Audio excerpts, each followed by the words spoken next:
Give me 60 seconds and I'll tell you about Stranahan Single Malt American Whiskey.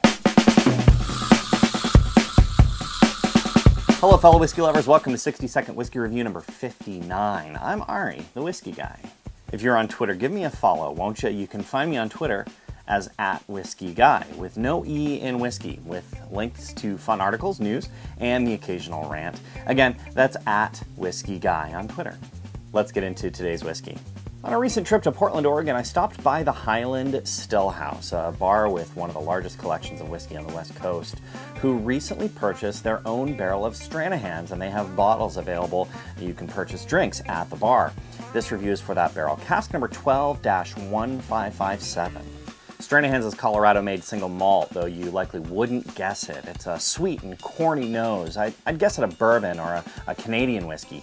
Even with the first taste, I guess there was rye in the mash bill with a spicy front.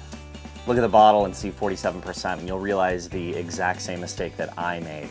Dilute the whiskey and the barley really comes alive, nosing and tasting like a coastal or island-style scotch with more caramel, loads of it. Whiskey is for sharing with friends. The drink, the conversation, the stories.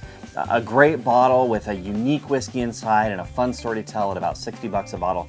This whiskey goes on my top shelf.